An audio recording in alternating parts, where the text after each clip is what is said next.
सभी छोटे बड़े श्रोताओं को सुनीता भटनागर का प्यार भरा नमस्कार। ऑडियो स्टोरीज के हमारे चैनल कहानी जगत में आप सभी का स्वागत है। हिंदी कहानियों की श्रृंखला में आइए आज सुनते हैं कल्पना रामानी जी द्वारा रचित कहानी काश बेटियां होती। अरे छाया, तुम यहाँ? हाँ ज्योति, मेरा विवाह इसी शहर में हुआ है। लेकिन तुम? मेरा भी छाया, ज्योति हंसकर बोली। बचपन की सहेलियां छाया और ज्योति इस समय शहर के मॉल में अपने अपने पति के साथ आई हुई थी और एक ही स्टॉल पर खरीदारी करते हुए ज्योति की नज़र छाया पर पड़ गई थी। खड़े खड़े ही खूब बातें हुई। फिर दोनों ने अपने अपने पतियों का परिचय भी अपनी अपनी सहेली से करवाया और एक दूसरे को अपने घर का पता देकर आने का निमंत्रण भी दे डाला।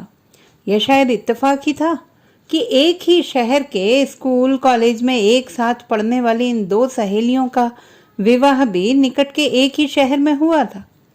फर्क केवल इतना था कि वे मायके में एक दूसरे के पड़ोस में रहती थीं और यहाँ ससुराल कुछ दूर दूर थे। लेकिन यह दूरी उनकी मित्रता में बाधा नहीं बनी और उनका एक दूसरे के घर आना जाना शुरू हो गया। छाया के पति सुनील प्राइवेट नौकरी में थे तो ज्योति के पति जयेश की सरकारी नौकरी थी। दोनों के दफ्तर अलग अलग इलाकों में थे। फिर भी अपनी बीवियों की गाढ़ी मित्रता के कारण वे भी आपस में अच्छे मित्र बन गए थे। हर सप्ताहांत में उनका मिलना तय हुआ। फिर घूमना, खरीदारी करना और खाना पीना सब एक साथ ही होता। दिन गुजरते चले गए और 2 साल बाद ही छाया की गोद में बेटा और ज्योति की गोद में बेटी आ गई। अब उनका मिलना जुलना दिनों के बजाय महीनों में होने लगा। 2 साल और गुजरे तो छाया ने पुनः बेटे और ज्योति ने दूसरी बेटी को जन्म दिया। पर इस बार मिलने पर छाया ने गर्व से बताया कि दूसरी बार गर्भ में कन्या होने से उसने अबॉर्शन करवा लिया था और अब दूसरा बेटा होते ही अपना परिवार नियोजित कर लिया है। लेकिन जब ज्योति ने बताया कि बेटे हों या बेटियां, उसने सिर्फ 2 संतानों के बाद परिवार नियोजित करने का निर्णय लिया था और उसने भी परिवार नियोजित कर लिया है, तो छाया आश्चर्य से बोली, लेकिन ज्योति, बेटे के बिना परिवार का वंशवर्धन कैसे होगा? बेटियां तो एक दिन अपने घर चली जाएंगी। तुम्हें अभी ऑपरेशन नहीं करवाना था। छाया, इस आधुनिक युग में भी तुम्हारी रूढ़िवादी सोच जानकर मैं चकित हूं। वंशवर्धन क्या केवल बेटों से होता है? बेटियां विवाह के बाद जिस परिवार में जाएंगी उनका भी तो वंश बढ़ाएंगी ना। सिर्फ अपने स्वार्थ के लिए सृष्टि चक्र के साथ खिलवाड़ करना क्या उचित है? आगे क्या होना है ये कौन जानता है सखी। अभी तो हमें अपनी बेटियों की परवरिश सही ढंग से करनी है और पति के साथ ही मेरे सास ससुर भी परिष्कृत विचारों के हैं। वे हमारे निर्णय से पूर्णतः सहमत और संतुष्ट हैं। 2 बच्चों के बाद उनकी व्यस्तता बढ़ती गई और मुलाकातों के बीच लंबा फासला होने लगा। जिम्मेदारियों का निर्वाह करते करते लंबा अरसा बीत चला था। छाया का घर 2 बहुओं से गुलजार हो गया और ज्योति की बेटियां ससुराल चली गईं।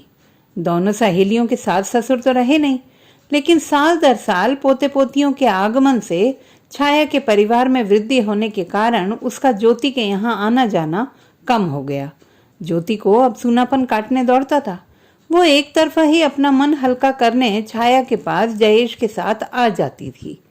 छाया को न आने का उलाहना देती तो वो अपने बढ़ते परिवार का हवाला देकर कहती, भाई हमारा समय तो मूलधन ब्याजधन ने ही आपस में बांट लिया है। मुझे ये बच्चे नहीं छोड़ते तो सुनील को बाजार के कार्य निपटाने पड़ते।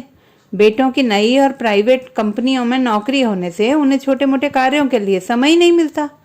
तुम लोग आ जाते हो तो बहुत अच्छा लगता है। लेकिन ज्योति भी कब तक आना जाना करती, तो मुलाकातों में फासला बढ़ता ही गया। फिर अचानक जयेश का तबादला दूसरे शहर में हो गया और सखियों के मिलने जुलने का सिलसिला सिमट कर मोबाइल पर बातचीत तक रह गया। नई जगह पर ज्योति का मन बिल्कुल नहीं लगता था। यहाँ पड़ोस मोहल्ले में भी आना जाना कम ही था, तो ज्योति ने समय काटने के लिए कंप्यूटर से नाता जोड़ लिया। इस विस्तृत दुनिया में उसका मन खूब रम गया। कहानियां पढ़ने और बच्चों को सुनाने का उसे बचपन से ही शौक था। अब उसका यह शौक पुनर्जीवित हो गया। पढ़ते पढ़ते कब कलम हाथ में आई और कागज काले होने लगे उसे पता ही न चला। समय तो जैसे हवा से होड़ लेने लगा था। धीरे धीरे कहानियों पर उसकी पकड़ अच्छी जम गई। छाया से बातचीत होती रहती, लेकिन मिलना फिर भी नहीं हो पाया। कभी कभी अपने हाल चाल एक दूसरे को अवश्य साझा करती। इस तरह एक लंबा अरसा गुजर गया। फिर उनकी बातों का सिलसिला भी अचानक बंद हो गया। छाया का मोबाइल हमेशा स्विच ऑफ बताता। ज्योति सोचती कि बड़े परिवार की बड़ी परेशानियां भी हैं, 10 कारण होते हैं, अब वो उसके फोन आने का इंतजार करने के अलावा कर भी क्या सकती थी। घर के कार्यों और साहित्य साधना में ही उसकी दुनिया सिमट गई थी। आखिर वो समय भी आ गया जब जयेश सरकारी नौकरी से सेवा मुक्त हो गए। अब वे अपना समय समाज सेवा में काटने लगे। ज्योति को भी अब शारीरिक ऊर्जा में कमी महसूस होने लगी थी, लेकिन कलम को इससे क्या लेना देना, उसे तो अपनी खुराक चाहिए ही। तो उसने घर के कार्यों के लिए एक गरीब अधेड़ महिला सुमित्रा को रख लिया। वो दिन भर काम के साथ ही उसका घर भी व्यवस्थित रखती और रात में अपने घर चली जाती थी। अब वो निश्चिंत होकर अपना समय लेखन को दे सकती थी। उसने दिन भर घूम घूम कर कलम की उदरपूर्ति के लिए अपने आसपास बिखरी कहानियों को सहेजना शुरू कर दिया। झूला घर, नारी निकेतन, अनाथालय, आरोग्य केंद्र, आदिवासी बस्तियां आदि स्थानों से नित्य नई कहानी का किरदार खोज लाती और उसे पन्नों पर साकार करती रहती। कभी कभी बेटियां अपने बच्चों के साथ मिलने आ जाती, तो कभी पति पत्नी लंबे भ्रमण पर निकल जाते। वहां भी उसे पहाड़ों और वादियों में कहानियों के किरदार मिल जाते। इस बार होली निकटती तो उन्होंने वृंदावन मथुरा जाकर देव दर्शन के साथ ही श्री कृष्ण की लीला स्थली ब्रज भूमि पर बरसाने की लठ मार होली देखने का कार्यक्रम बनाया और एक पर्यटन गाड़ी में अपना आरक्षण करवा लिया। फिर घर की देखरेख की जवाबदारी सुमित्रा को सौंपकर वे निश्चित दिन मथुरा पहुंच गए। होली में अभी 8 दिन बाकी थे। प्रतिदिन वे बारी बारी वहां के प्रसिद्ध पौराणिक स्थल घूम घूम कर देखते और आनंदित होते रहते। कभी यमुना नदी तट पर पहुंच जाते, तो कभी प्राकृतिक दृश्यावली को निहारने एकांत स्थलों पर समय बिताते। ज्योति हर स्थान के अपने अनुभव कलमबद्ध करती रहती। अब केवल वृद्धाश्रम रह गए थे जो ज्योति की नई कहानी के केंद्र बिंदु थे। उसने यहाँ के आश्रय स्थलों में अपना अंतिम समय व्यतीत करने वाली महिलाओं के बारे में सुना तो खूब था। अब रूबरू होने के लिए होटल से पूरी जानकारी लेकर एक दिन वो सुबह जल्दी ही पति के साथ चल पड़ी और वे सबसे पहले वहां के पुराने वृद्धाश्रम पहुंचे। यहाँ वृद्धजन पूरा दिन भजन कीर्तन करने और नाचने गाने में बिताते थे। कुछ वृद्ध वहां स्थायी निवास कर रहे थे, तो कुछ संपन्न वृद्ध दंपत्ति अपने अलग घर बनाकर भी रहने लगे थे, जो पूरा दिन वहीं बिताकर रात में घर जाते थे। सबकी अपनी कहानी थी, लेकिन एक बात समान थी कि सब अपनों से ही चोट खाए हुए थे। ज्योति ने महसूस किया कि जैसे एक मोर जब प्रसन्न होता है तो नाचने लगता है, लेकिन जब उसकी नजर अपने भद्दे पैरों पर पड़ती है तो नाचना भूलकर रोने की आवाज निकालने लगता है। उसी तरह ये बुजुर्ग मन को समझाने बहलाने के लिए कितने भी यत्न क्यों न करें, नाचें गाएं, एकांत पाते ही परिजनों द्वारा दिए हुए जख्मों को याद करके उनका हृदय चीत्कार करने लगता है। ज्योति का मन भी सबकी गाथाएं सुन सुनकर चीत्कार करने लगा था। बुजुर्गों का ऐसा दर्द भरा जीवन उसने इन वृद्धाश्रमों के अलावा और कहीं नहीं देखा था। आधुनिक आश्रय स्थल तो और भी डराने वाले थे, जहां सब स्वयं से ही अजनबी थे। ऐसा लगता था जैसे अपने अज्ञातवास के दिन काट रहे हों। अंत में वे एक पुराने महिला आश्रय स्थल पर पहुंचे, जहां विधवा और परित्यक्ता वृद्ध महिलाएं अपने अंतिम समय में देश के हर कोने से आकर शरण लेती थी। ज्योति और जयेश संचालकों से अंदर जाने की अनुमति लेकर आगे बढ़े तो देखा कुछ बुजुर्ग महिलाएं झुंड बनाकर कहीं जाने को तैयार थीं। गेरुए वस्त्र, माथे पर गेरुआ तिलक और गले में रुद्राक्ष की माला डाले सबकी वेशभूषा एक जैसी थी। लगता था जैसे कहीं विशेष अभियान पर जा रही हों। तभी अचानक एक महिला पर ज्योति की नजरें स्थिर हो गईं। उसे उसकी सूरत पहचानी सी लगी। गौर से देखा तो आश्चर्य से आंखें खुली रह गईं, पलकें झपकना भूल गईं। वो छाया थी। बरसों बाद उसे इस हाल में यहाँ देखकर ज्योति सकते में आ गई। 4 सालों से उसका मोबाइल स्विच ऑफ मिलने का सारा रहस्य भी उसे अब समझ में आ गया। तेजी से चलकर उसके सामने पहुंची तो छाया भी विस्मित होकर उसे देखती रह गई और एकाएक उसकी आंखों से जैसे रुका हुआ झरना फूट पड़ा। उसने अपनी साथिनों से क्षमा मांगी और ज्योति जयेश को लेकर अपने कमरे में आ गई। यह तुमने क्या हाल बना रखा है छाया? तुम्हारा परिवार, सुनील भाई साहब सब कहाँ हैं? ज्योति ने छाया को गले लगाते हुए पूछा। उसे रोते देखकर उसकी आंखें भी नम हो चली थी। मैं तुम्हें अपनी इन गुमनाम गलियों में गुम हो जाने की पूरी दास्तान सुनाऊंगी ज्योति, तुम दोनों आराम से बैठो। कहते हुए उसने टेबल पर ही रखे हुए कुछ ताजे फल उन्हें खाने को दिए, फिर हिचकियों को रोक कर अपनी कहानी शुरू की। तुम विश्वास नहीं करोगी ज्योति कि कभी कभी हमारे साथ ऐसी घटनाएं घटित हो जाती हैं कि दिमाग चक्कर गिन्नी बनकर रह जाता है। नियति हमारे आसपास परिस्थितियों का ऐसा ताना बाना बुनती है कि हम न जाने क्यों उसमें सहर्ष फंसते चले जाते हैं और हमें पता भी नहीं चलता कि कब हमारी सुखद सपनों से जिंदगी दुखद दास्तान बन चुकी है। हमारे साथ भी ऐसा ही हुआ। जिंदगी अपनी निर्बाध गति से अच्छी तरह गुजर रही थी कि एक रात अचानक ही नींद में सुनील की चीख सुनकर मैं जाग गई। देखा तो डर के मारे उनके हाथ पैर कांप रहे थे। यह सुबह के लगभग 5 बजे का समय था। मैंने घबराकर पूछा, क्या हुआ सुनील, कोई डरावना सपना देखा क्या? हाँ छाया, सफेद कपड़ों में कुछ लोग एक अर्थी लेकर राम नाम सत्य है कहते हुए जा रहे थे। फिर एक बड़े नाम पट्ट पर बड़े बड़े लाल अक्षरों में वृंदावन लिखा हुआ देखा। फिर देखा तो वो अर्थी मेरी थी और तुम भिक्षुणी के भेष में एक घर के द्वार पर भीख मांग रही थी। मेरा दिल तो किसी अनिष्ट की आशंका से बैठा जा रहा है। सुनकर मैं भी सकते में आ गई थी, लेकिन हिम्मत करके उनको हौसला देते हुए कहा, सपने भी कभी सच हुए हैं सुनील? कभी कभी स्वास्थ्य की गड़बड़ी की वजह से भी हम बुरे सपने देखते हैं। चलो उठ जाओ, सुबह हो चुकी है, मैं बढ़िया सी चाय बनाती हूँ। लेकिन छाया, यह सपना बिल्कुल अलग था, जो उन्हीं रंगों के साथ मेरे मन पटल पर अंकित हो गया है। कहते हैं इस तरह के सपनों में कुछ न कुछ सच्चाई अवश्य होती है। अरे कहाँ ना, ये केवल वहम है, भूल जाओ कि तुमने कोई सपना देखा है। बात उस समय आई गई हो गई और धीरे धीरे सुनील सपने की बात भूल गए। 2-3 वर्ष आराम से गुजर गए। फिर सुनील के रिटायर होते ही घरेलू परिस्थितियों में बदलाव आने लगा। बच्चे बड़े हो चले थे तो सास ससुर का 2 कमरे और हॉल वाला पुश्तैनी मकान छोटा पड़ने लगा था। बेटों की शादी के बाद हम एक एक कमरा उनको सौंप कर हॉल में किसी तरह गुजारा कर रहे थे। लेकिन अब बेटों को बढ़ते हुए 2-2 बच्चों के साथ एक एक कमरे में परेशानी होने लगी थी और हमें भी इस थकी उम्र में एक अलग सुविधाजनक कमरे की आवश्यकता महसूस होने लगी थी। बेटों की आमदनी बच्चों की पढ़ाई लिखाई और घर खर्च में ही पूरी हो जाती थी, तो हमने बेटों के साथ मशवरा करके रिटायरमेंट के बाद मिली रकम से मकान की छत पर कमरे बनाने का विचार किया। लेकिन काम शुरू करने से हमें ही परेशानी होती, क्योंकि ऊपर जाने वाली सीढ़ियां हॉल के अंदर से जाती थी। तो बड़े बेटे संजय ने सुझाया कि हर साल सरकार की तरफ से एक विशेष सुविधा संपन्न ट्रेन वरिष्ठ नागरिकों के लिए देश के प्रमुख धार्मिक स्थलों के भ्रमण हेतु चलाई जाती है। 1 महीने की समय सीमा में अनेक स्थानों पर देव दर्शन के साथ ही दर्शनीय स्थलों का भी आनंद लिया जा सकता है। अगर हम चाहें तो उस गाड़ी में हमारा आरक्षण करवा लिया जाए। मकान का काम एक बार शुरू हो जाए तो आसपास किसी किराए के मकान में कुछ समय के लिए शिफ्ट हो जाएंगे। बात सही थी और हम भी एक रास्ता की जिंदगी से ऊब गए थे। भ्रमण की बात सुनते ही बदलाव के विचार से हम सहज तैयार हो गए और नियत तिथि पर उत्साहपूर्वक लंबी यात्रा के लिए निकल पड़े। गाड़ी हर पड़ाव पर 2 दिन रुकती और हम आराम से घूम फिरकर गाड़ी में ही सोकर रात गुजारते।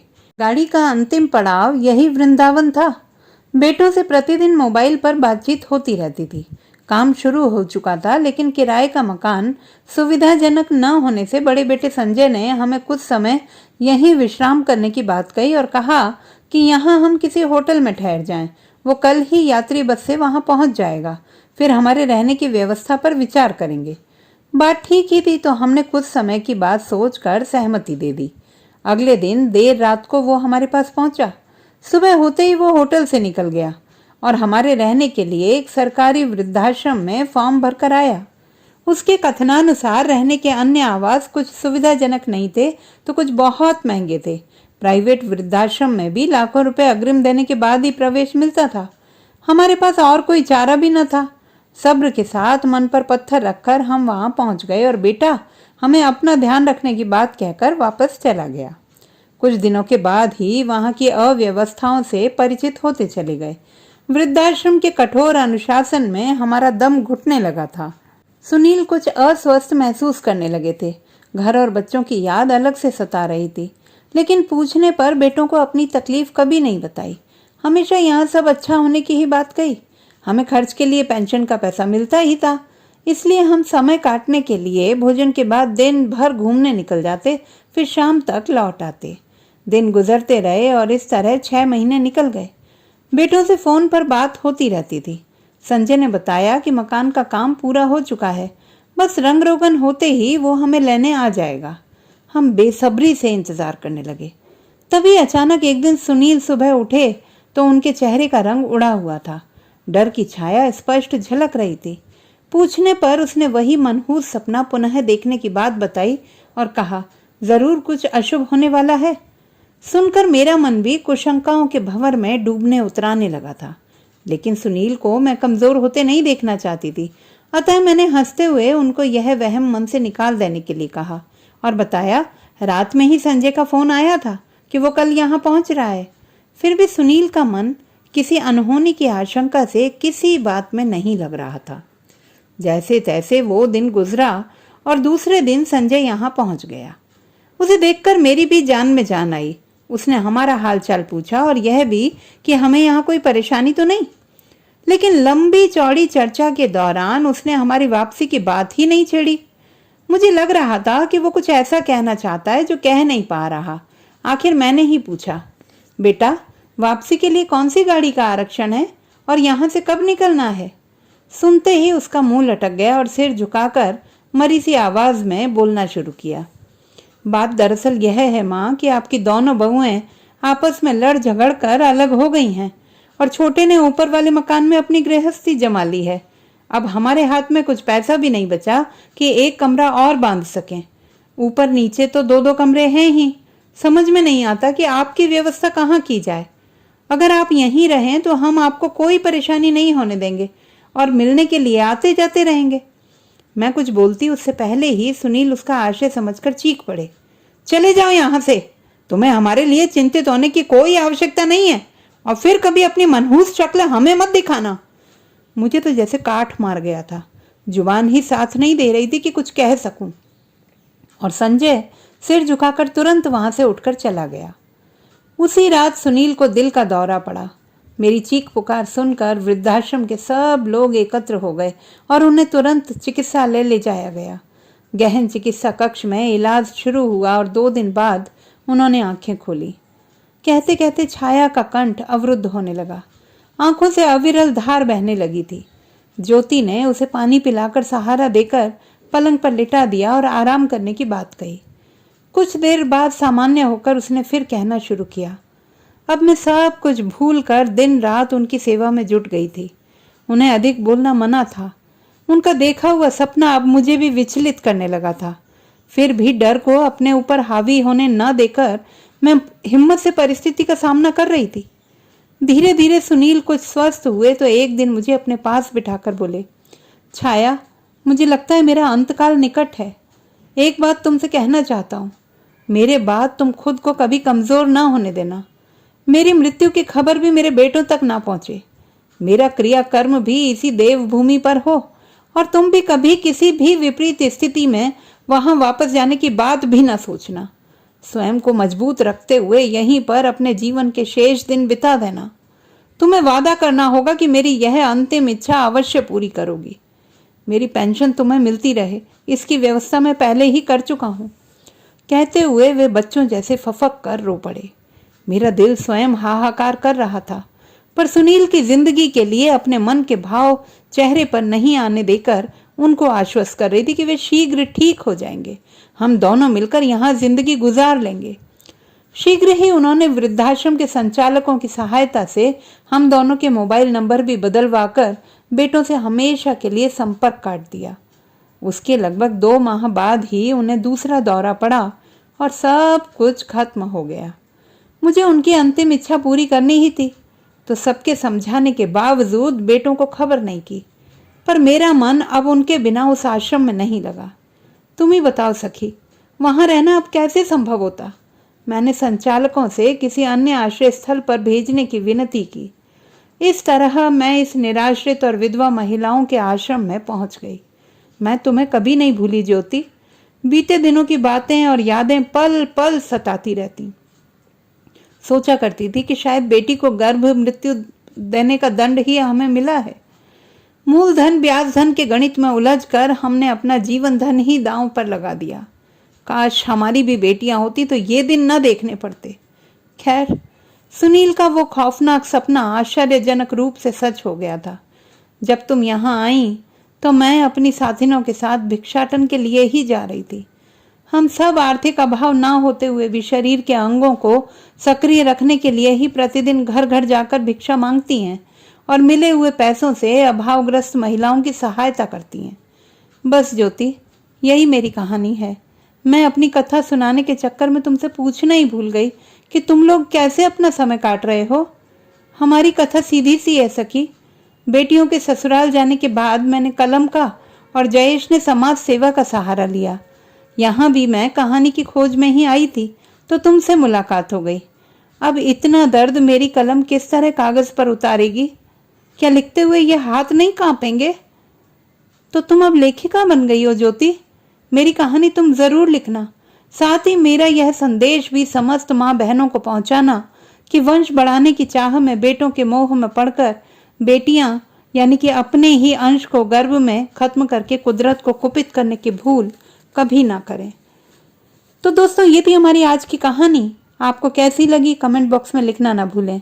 चैनल को लाइक करें, सब्सक्राइब करें और मित्रों के साथ शेयर करें।